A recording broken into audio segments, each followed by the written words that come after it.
എല്ലാവർക്കും ഒരിക്കൽ കൂടി സ്വാഗതം. അപ്പോൾ സ്നേഹമാണ് ഏറ്റവും വലിയ ശക്തിയെന്നും നമ്മുടെ ഓരോ വികാരങ്ങളുമാണ് ഈ ലോകത്ത് ഓരോന്നും സൃഷ്ടിക്കുന്നതെന്നും നമ്മൾ കഴിഞ്ഞ തവണയൊക്കെ സംസാരിച്ചു. ഇന്ന് നമ്മൾ ആ ശക്തിയുടെ വളരെ പ്രധാനപ്പെട്ട ഒരു കാര്യത്തെക്കുറിച്ചാണ് സംസാരിക്കുന്നത്. ശക്തിയും പണവും. ഒന്നാലോചിച്ചു നോക്കൂ, നിങ്ങളുടെ ജീവിതത്തിലേക്ക് പണം വരുന്നതും പോകുന്നതും ഒക്കെ നിയന്ത്രിക്കുന്നതെന്തായിരിക്കും? ഒരുപക്ഷേ നമ്മൾ പുറമേയുള്ള സാഹചര്യങ്ങളെ ആയിരിക്കും എപ്പോഴും കുറ്റം പറയുക. പക്ഷേ യഥാർത്ഥ കൺട്രോൾ നിങ്ങളുടെ ഉള്ളിൽ തന്നെയാണെങ്കിലോ? അതെ, പണത്തിനെക്കുറിച്ചുള്ള നിങ്ങളുടെ വികാരങ്ങൾ അതുതന്നെയാണ് നിങ്ങളുടെ സാമ്പത്തിക സ്ഥിതിയെ ഉണ്ടാക്കിയെടുക്കുന്നത്. ശരി, നമുക്കിതിനെപ്പറ്റി കുറച്ചുകൂടി ആഴത്തിൽ സംസാരിക്കാം. ഈ ആകർഷണ നിയമം അത് നമ്മുടെ ജീവിതത്തിലേക്ക് വരുന്ന സമ്പത്തിനെയും അവസരങ്ങളെയും നേരിട്ട് ബാധിക്കുന്നുണ്ട്. ഈ പ്രപഞ്ച നിയമം പണത്തിന്റെ കാര്യത്തിൽ എങ്ങനെയാണ് പ്രവർത്തിക്കുന്നതെന്ന് നമുക്കൊന്ന് നോക്കാം. പണത്തിന്റെ കാര്യത്തില് നമ്മളെ വഴികാട്ടുന്ന ഏറ്റവും വലിയ ശക്തി സ്നേഹമാണ്. കാരണം ഏറ്റവും അടിസ്ഥാനപരമായ നിയമം അതുതന്നെയാണ്. സ്നേഹമാണ് എല്ലാത്തിനെയും ഭരിക്കുന്നത്. അതിപ്പോ പണത്തിന്റെ കാര്യത്തിലായാലും മാറ്റമൊന്നുമില്ല. നമ്മൾ പണത്തെ ആകർഷിക്കുന്നതിനെക്കുറിച്ചും അത് നിലനിർത്തുന്നതിനെക്കുറിച്ചും സംസാരിക്കുമ്പോൾ ഈ ആശയം വളരെ പ്രധാനപ്പെട്ടതാണ്. എന്താണെന്ന് വെച്ചാൽ, സ്നേഹം ഒരു ഒട്ടിപ്പിടിക്കുന്ന ശക്തിയാണ്. അതായത് ഈ പ്രപഞ്ചത്തിലെ എല്ലാത്തിനെയും തമ്മിൽ ചേർത്ത് നിർത്തുന്ന ഒരു ആകർഷണ ശക്തിയാണ് സ്നേഹം. അതുപോലെ തന്നെ നമ്മൾ സ്നേഹത്തിന്റെ ഫ്രീക്വൻസി ഉപയോഗിക്കുമ്പോൾ സാമ്പത്തിക അവസരങ്ങൾ നമ്മളിലേക്ക് വരിക മാത്രമല്ല, അത് നമ്മളോടൊപ്പം ഒട്ടിപ്പിടിച്ചു നിൽക്കുകയും ചെയ്യും. പിന്നെ സമ്പത്ത് വരാൻ ഒരൊറ്റ വഴി മാത്രമേ ഉള്ളൂ എന്നൊന്നും ചിന്തിക്കരുത് കേട്ടോ. സ്നേഹം എന്ന ശക്തി വളരെ ക്രിയേറ്റീവാണ്. നിങ്ങൾക്ക് പണം തരാൻ അതിന് ഒരുപാട് വഴികളുണ്ട്. നിങ്ങൾ ചെയ്യേണ്ടത് ശരിയായ ഫ്രീക്വൻസിയിൽ നിൽക്കുക എന്നത് മാത്രമാണ്. ബാക്കി വഴികൾ പ്രപഞ്ചം തന്നെ കണ്ടെത്തിക്കോളും. ഓക്കെ, അപ്പോൾ അടുത്ത ഭാഗത്തേക്ക് പോകാം. ഈ ശക്തിയെ നിയന്ത്രിക്കുന്ന ആ ഒരു ആന്തരിക ലിവർ അല്ലെങ്കിൽ സ്വിച്ച് എന്താണ്? അത് മറ്റൊന്നുമല്ല, നിങ്ങളുടെ വികാരങ്ങളാണ്. നിങ്ങളുടെ വൈകാരികാവസ്ഥയാണ് ഈ ആകർഷണ നിയമത്തെ പ്രവർത്തിപ്പിക്കുന്നത്.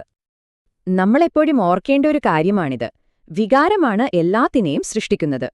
അപ്പൊ പണത്തിന്റെ കാര്യത്തിൽ ഈ ശക്തി ഉപയോഗിക്കാൻ നമ്മൾ ആദ്യം ചെയ്യേണ്ടത് നമ്മുടെ വികാരങ്ങളെ ശരിയാക്കുക എന്നതാണ്.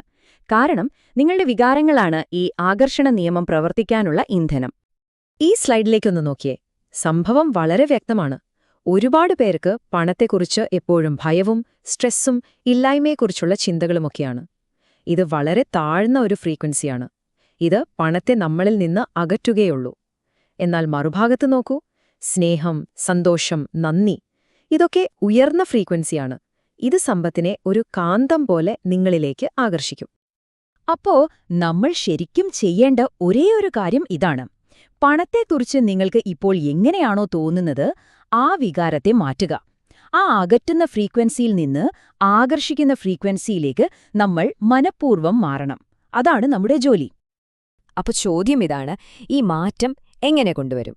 അതിനാണ് നമ്മൾ സമൃദ്ധിയോട് മനഃപൂർവ്വം യെസ് എന്ന് പറയുന്നത്. ഈ വൈകാരികമായ മാറ്റം കൊണ്ടുവരാനുള്ള കുറച്ച് പ്രാക്ടിക്കൽ വഴികളാണ് നമ്മൾ ഇനി നോക്കാൻ പോകുന്നത്. ഇത് വളരെ പ്രധാനപ്പെട്ട ഒരു പോയിന്റാണ്. ആകർഷണ നിയമം എപ്പോഴും നമ്മളോട് പ്രതികരിച്ചുകൊണ്ടിരിക്കും. അതിന് ഇല്ലാന്ന് പറയാനറിയില്ല, അതേ എന്ന് മാത്രമേ പറയാനറിയൂ. അതായത് നിങ്ങൾ കടത്തെക്കുറിച്ചും ഇല്ലായ്മയെക്കുറിച്ചുമാണ് ചിന്തിക്കുന്നതെങ്കിൽ ആ വികാരത്തോട് നിയമം അതേ എന്ന് പറയും.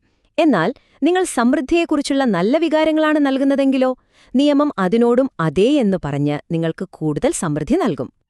അപ്പോ എങ്ങനെയാണ് നമ്മൾ പണത്തോട് യെസ് പറയുക? ഈ കാര്യങ്ങൾ ശ്രദ്ധിച്ചാൽ മതി. ഒന്നാമതായി, പണത്തെക്കുറിച്ചൊരു നല്ല ഫീലിംഗ് തിരഞ്ഞെടുക്കുക. കയ്യിൽ പണമുള്ളപ്പോൾ കിട്ടുന്ന സന്തോഷം, സ്വാതന്ത്ര്യം, അതിൽ ശ്രദ്ധിക്കുക. രണ്ടാമതായി, കയ്യിലുള്ള പണത്തിന് അതെത്ര ചെറുതാണെങ്കിലും നന്ദി പറയുക. ഇല്ലായ്മയെക്കുറിച്ച് ചിന്തിക്കാതെ സമൃദ്ധിയെക്കുറിച്ച് സങ്കൽപ്പിക്കുക. ഇതാണ് ആകർഷണ നിയമത്തോട് അതേ എന്ന് പറയാനുള്ള ശരിയായ വഴി.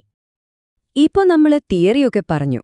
ഈ ഒരു സമീപനം വെറും ഭാഗ്യത്തിനു വേണ്ടി മാത്രമല്ല, ഇത് നമ്മുടെ തൊഴിൽ ജീവിതത്തെയും നേരിട്ട് സ്വാധീനിക്കും. ഈ തത്വങ്ങൾ നമ്മുടെ കരിയറിലും ബിസിനസ്സിലുമൊക്കെ എങ്ങനെ പ്രായോഗികമാക്കാം എന്ന് നമുക്ക് നോക്കാം. അതായത് നിങ്ങളുടെ ജോലിയോടും വരുമാനത്തോടുമുള്ള നിങ്ങളുടെ മനോഭാവം, നിങ്ങളുടെ ഫീലിംഗ്, അതാണ് നിങ്ങൾക്ക് കിട്ടാൻ പോകുന്ന അവസരങ്ങളെ തീരുമാനിക്കുന്നത്.